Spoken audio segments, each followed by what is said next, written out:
Salam untuk kita semua. Pembacaan kita pada hari ini terambil dari Yohanes 20 ayat yang ke-19 sampai 31 dengan perikop Yesus menampakkan diri kepada murid-muridnya. Ketika hari sudah malam, pada hari pertama minggu itu, berkumpullah murid-murid Yesus di suatu tempat dengan pintu-pintu yang terkunci karena mereka takut kepada orang-orang Yahudi. Pada waktu itu, datanglah Yesus dan berdiri di tengah-tengah mereka dan berkata, "Damai sejahtera bagi kamu." Dan sesudah berkata demikian, ia menunjukkan tangannya dan lambungnya kepada mereka. Murid-murid itu bersukacita ketika mereka melihat Tuhan. Maka kata Yesus sekali lagi, "Damai sejahtera bagi kamu. Sama seperti Bapa mengutus aku, demikian juga sekarang aku mengutus kamu." Dan sesudah berkata demikian, ia mengembusi mereka dan berkata, "Terimalah Roh Kudus. Jikalau kamu mengampuni dosa orang, dosanya diampuni, dan jikalau kamu menyatakan dosa orang tetap ada, dosanya tetap ada." Tetapi Thomas, seorang dari ke-12 murid itu, yang disebut Didimus, tidak ada bersama-sama mereka ketika Yesus datang ke situ. Maka kata murid-murid yang lain itu kepadanya, "Kami telah melihat Tuhan." Tetapi Thomas berkata kepada mereka, "Sebelum aku melihat bekas paku pada tangannya, dan sebelum aku mencucukkan jariku ke dalam bekas paku itu, dan mencucukkan tanganku ke dalam lambungnya, sekali-kali aku tidak akan percaya." 8 hari kemudian, murid-murid Yesus berada kembali dalam rumah itu, dan Thomas bersama-sama dengan mereka. Sementara pintu-pintu terkunci, Yesus datang dan ia berdiri di tengah-tengah mereka dan berkata, "Damai sejahtera bagi kamu." Kemudian ia berkata kepada Thomas, "Taruhlah jarimu di sini dan lihatlah tanganku. Ulurkanlah tanganmu dan cucukkan ke dalam lambungku, dan jangan engkau tidak percaya lagi, melainkan percayalah." Thomas menjawab dia, "Ya Tuhanku dan Allahku." Kata Yesus kepadanya, "Karena engkau telah melihat aku, maka engkau percaya. Berbahagialah mereka yang tidak melihat, namun percaya." Memang masih banyak tanda lain yang dibuat Yesus di depan mata murid-muridnya yang tidak tercatat dalam kitab ini. Tetapi semua yang tercantum di sini telah dicatat supaya kamu percaya bahwa Yesuslah Mesias Anak Allah, dan supaya kamu oleh imanmu memperoleh hidup dalam namanya. Demikian jauh pembacaan firman Tuhan hari ini. Dari pembacaan kita pada hari ini, tema kita yaitu saksi iman adalah pembawa damai sejahtera. Saudara-saudara yang terkasih dalam Tuhan kita Yesus Kristus, jika kita lihat dari Yohanes 20 ayat yang ke-19 sampai 31, di situ dapat kita lihat bahwa ada tujuan dari Yesus menampakkan diri kepada murid-muridnya, yaitu agar murid-muridnya dapat merasakan kehadiran Kristus yang membawa damai sejahtera. Kehidupan dan kematian Yesus menjadi suatu hal yang menakjubkan, menjadi suatu hal yang misteri, dan begitu susah untuk dinalar oleh manusia. Namun kasih Allah yang Yesus tunjukkan di dalam pribadi Yesus itu dapat kita rasakan sebagai manusia. Ketika Yesus datang ke dalam dunia dalam rupa manusia, ada misi yang Yesus harus jalankan, yaitu untuk memperbaharui kehidupan kita yang telah terputus akibat dosa, dan Yesus ingin agar kasih Allah yang sudah nyata itu dapat kita rasakan dan dapat kita hidupi dalam kehidupan kita hari lepas hari. Karena itu, Bapak Mama yang terkasih dalam Tuhan kita Yesus Kristus, pengorbanan Kristus di atas kayu salib bukanlah sebagai hal yang hanya kita lihat, hanya kita tahu, tapi betul-betul kita merasakan bahwa bukti Allah itu nyata dalam hidup kita, dan ia tidak ingin kita hidup dalam dosa, melainkan Allah mau supaya kita kembali, supaya kita dapat merasakan kasih Allah itu sendiri dalam kehidupan kita hari lepas hari. Injil Yohanes ini memang fokusnya bicara tentang Yesus itu sendiri. Karena itu Bapak Mama, mari kita melihat beberapa poin penting dari Yohanes 20 ayatnya yang ke-19 sampai 31 ini. Ada beberapa hal yang menjadi catatan bagi kita. Yang pertama, Yesus memberi diri untuk menghilangkan ketakutan murid-muridnya serta membawa damai sejahtera. Dalam ayatnya yang ke-19, kita bisa lihat Bapak Mama bahwa pada saat itu murid-murid Yesus sedang ada dalam situasi ketakutan, kecemasan, bahkan mereka sampai menutup pintu. Secara manusia dapat kita lihat hal ini memang adalah hal yang biasa, karena mereka juga berada dalam situasi yang kaget ketika guru mereka ditangkap. Namun, satu hal yang dapat kita lihat bahwa Yesus sangat memperdulikan akan iman murid-muridnya.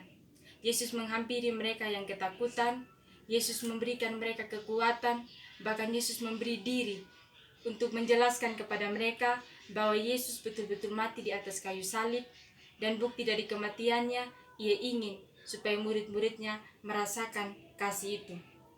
Dalam ayat yang ke-19 di situ Bapak Mama, kalau kita lihat lebih lanjut lagi, Yesus berkata, damai sejahtera bagi kamu.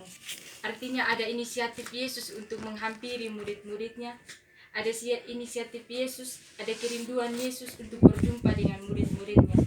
Dan di ayat yang ke-20, dan sesudah berkata demikian, ia menunjukkan tangannya dan lambungnya kepada mereka. Murid-murid itu bersuka cita ketika mereka melihat Tuhan.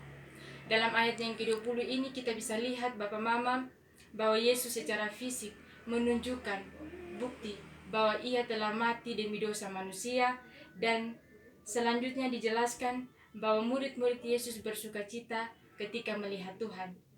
Mengapa mereka bersuka cita ketika melihat Yesus dan mengatakan bahwa mereka melihat Tuhan?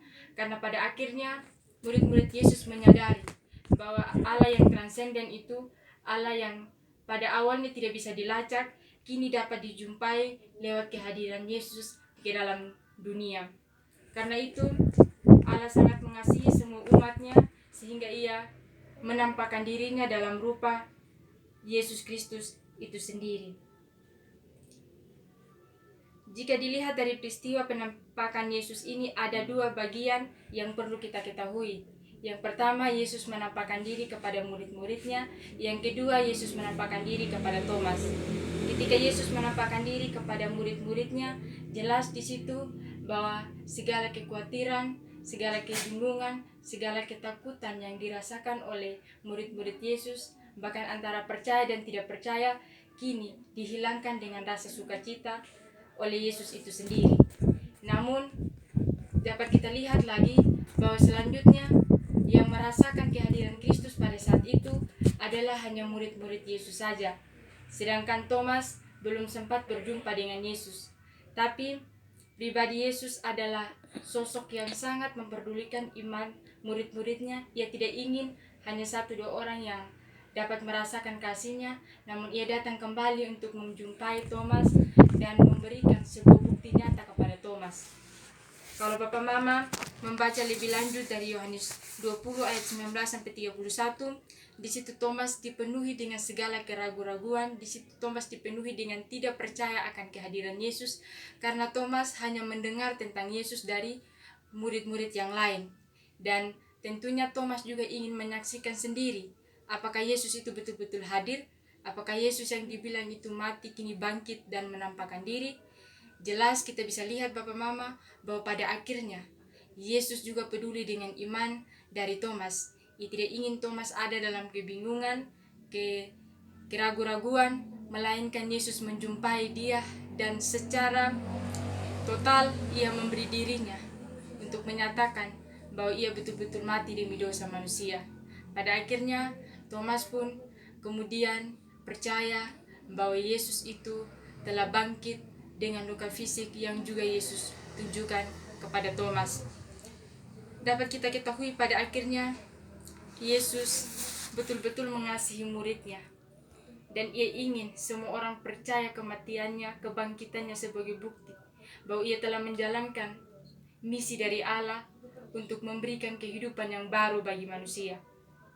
Dan di ayatnya yang ketiga, ayatnya yang ke-29, kata Yesus kepadanya, karena engkau telah melihat aku, maka engkau percaya. Berbahagialah mereka yang tidak melihat namun percaya. Pada waktu itu Yesus mengatakan kepada Thomas bahwa Thomas harus percaya ketika melihat Yesus.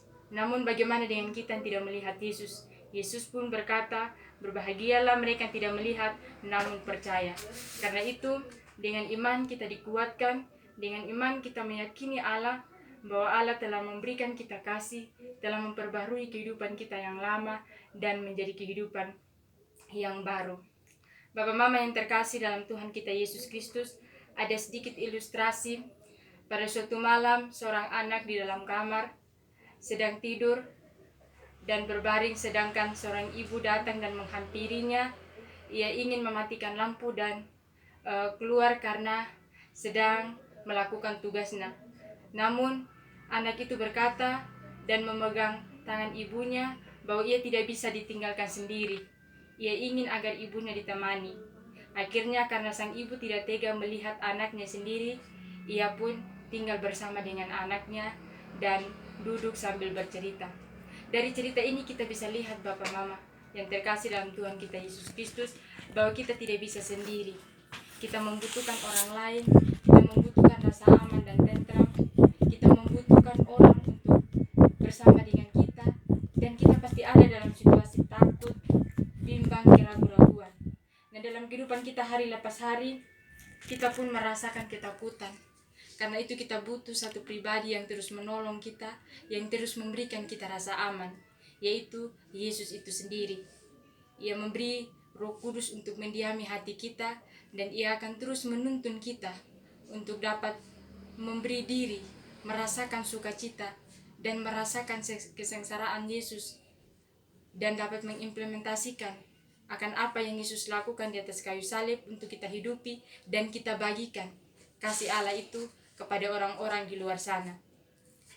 Bapak Mama yang terkasih dalam Tuhan kita Yesus Kristus, pada akhirnya kita menyadari bahwa pengorbanan Tuhan di atas kayu salib menjadi suatu tanda bahwa Yesus ingin kita dapat menyaksikan itu, kita dapat melihat, percaya, melakukan dan menghidupi itu, serta dapat mengaplikasikannya dan memberi dampak bagi orang-orang di luar sana.